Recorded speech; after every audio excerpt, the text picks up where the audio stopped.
Assalamualaikum warahmatullahi wabarakatuh.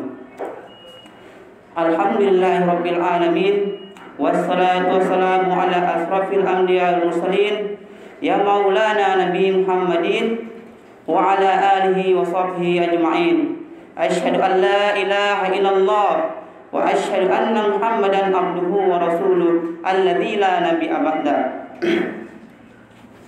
Qala Allah ta'ala fi Qur'anihil karim, a'udzu billahi minasyaitonir rajim. Huwallazi arsala rasulahu bil huda wa dinil haqq liyudhhirahu 'alad din kullihi wa kafa billahi syahida. Pertama-tama mari kita panjatkan puja dan puji syukur kita kepada Allah Subhanahu wa taala yang telah memberi banyak nikmat kepada kita hingga tidak terhitung pada hari ini. Dan tak lupa salat dan salam tercurahkan dengan baginda kita, rasul kita, pemimpin kita Nabi Muhammad sallallahu alaihi wasallam, dan juga para keluarganya, para sahabatnya, para pengikutnya. Semoga kita mendapat syafaat dia pada hari kiamat nanti. Di sini saya akan menyampaikan 7 golongan mendapatkan naungan Allah pada hari kiamat nanti.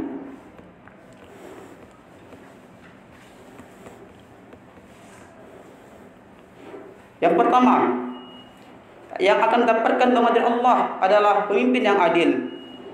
Pimpin sikap adil. Dalam hal amalan ia benar-benar mengemban dengan yang baik, tidak melampaui batas dan tidak meremehkannya. Keadilannya tidak beralih pada harta dan tidak beralih pada kesenangan dunia. Itu adalah pemimpin yang akan mendapatkan naungan dari Allah pada hari kiamat nanti. Yang kedua adalah pemuda yang tumbuh dalam ketaatan pada Allah. Kenapa disebut pemuda? Karena pemuda asalnya nafsu begitu tinggi pada dunia dan kebanyakan itu lalai dari akhiratnya.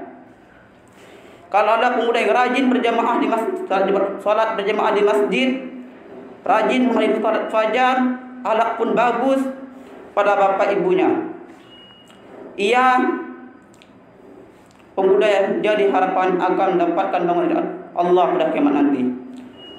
Pemuda seperti itu jarang kita temui saat ini, karena kebanyakan pemuda itu adalah lalai.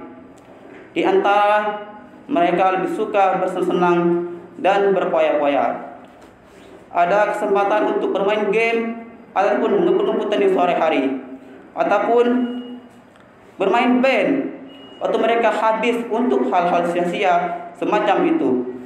Bahkan maksiat pun ada yang dijadikan hobi.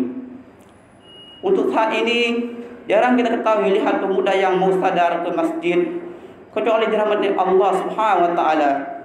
Maka pantas saja Nabi sallallahu alaihi wasallam masukkan pemuda rajin ibadah dalam golongan yang mendapatkan naungan dari Allah Subhanahu wa taala pada hari kiamat nanti. Yang ketiga adalah ada orang yang hatinya selalu terkait dengan masjid. Yang dimaksud di sini adalah laki-laki, karena wanita lebih layak tempatnya di rumah. Sampai pun untuk salat 5 waktu, wanita lebih baik utama mengerjakan di rumah dan pahalanya lebih besar. Sedangkan laki-laki tempatnya itu adalah di masjid. Laki-laki yang hatinya terkait dengan masjid adalah biasa menunggu sholat setelah sholat. Misalnya, ia waktu antara maghrib dan isya dengan berada di majelis ilmu dengan kajian Quran atau hadis Nabi sallallahu alaihi wasallam. Bisa juga pengertian orang hati yang terkait dengan masjid adalah mereka selalu mengingatkan sholat berjamaah walaupun dalam keadaan super sibuk, super segera memarkirkan kendaraan untuk mengerjakan sholatnya. Pegawai kantoran bergegas ke masjid ketika berkumandang hayya 'alas shalah, hayya 'alas shalah. Yang keempat adalah dua orang yang saling mencintai di jalan Allah. Keduanya berkumpul karenanya dan berpisah karenanya. Jadi maksud adalah mereka yang berteman karena Allah, sehingga yang dipilih adalah karena tertarik dengan kesalehannya, bukan tertarik pada dunia dan harta. Pertemanan tersebut dibangun di masjid di atas iman sampai maut berjemput. Yang kelima adalah seorang laki-laki diajak berzina oleh seorang wanita yang mempunyai kedudukan yang lagi cantik. Ia berkata, "Aku benar-benar takut pada Allah Subhanahu wa taala." Ada seorang wanita yang kaya raya, terhormat dan begitu cantik. Ia menggoda dan mengajakkan laki-laki untuk berzina. Namun karena takut pada Allah Subhanahu wa taala, laki-laki tersebut tidak melakukannya. Hadis ini tentang Nabi Yusuf sallallahu alaihi wasallam dengan permaisuri raja Mesir yang menggoda. Kalau tidak dengan pertolongan dan perlindungan Allah, tentu Nabi Yusuf bisa saja terjumus dalam zina. Marilah kita bisa selamat dari maksiat yang hanya pertolongan Allah. Ingatlah kalimat la haula wala quwwata illa billah.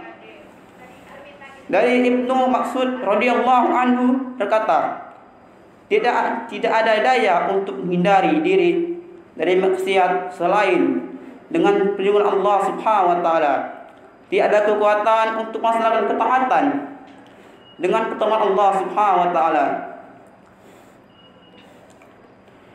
Yang keenam adalah seorang yang bersedekah dengan satu tangan, satu lalu ia menyembunyikan sehingga tangan kirinya tidak tahu apa yang diinfakkan dengan tangan kanannya. Maksudnya adalah sedekah paling utama adalah sedekah yang disembunyikan. Lihatlah ibarat yang dinyatakan Nabi sallallahu alaihi wasallam, tangan kanan berinfak, lantas tangan kiri tidak mengetahuinya. Ini menunjukkannya bahwa yang paling dekat saja tidak mengetahui kalau ia bersedekah. Namun boleh saja seseorang bersedekah terang-menerang untuk memberi contoh pada orang lain. Juga sedekah boleh dilakukan terang-terang jika yang dimaksud adalah sedekah wajib seperti zakat dan nafkah keluarga. Yang ketujuh adalah seseorang yang berzikir pada Allah Subhanahu wa taala dalam keadaan sepi, lalu ia meneteskan air matanya. Maksudnya adalah orang wajib berzikir pada Allah dengan benar-benar menghayati hingga tidak terkadang air matanya menetes ketika menjadi karena takut pada Allah Subhanahu wa taala. Dikatakan ia berzikir dengan seorang diri, menunjukkan bahwa zikir yang utama itu disembunyikan karena lebih terjaga dari riya. Semoga Allah mendoakan kita masuk dalam 7 golongan di atas, tidak ada naungan kecuali naungannya. Mungkin hal itu dapat saya sampaikan. Kurang lebih saya mohon maaf kepada Allah Subhanahu ampun. Jazakumullah khairan katsiran. Bila hidayah. Wassalamualaikum warahmatullahi wabarakatuh.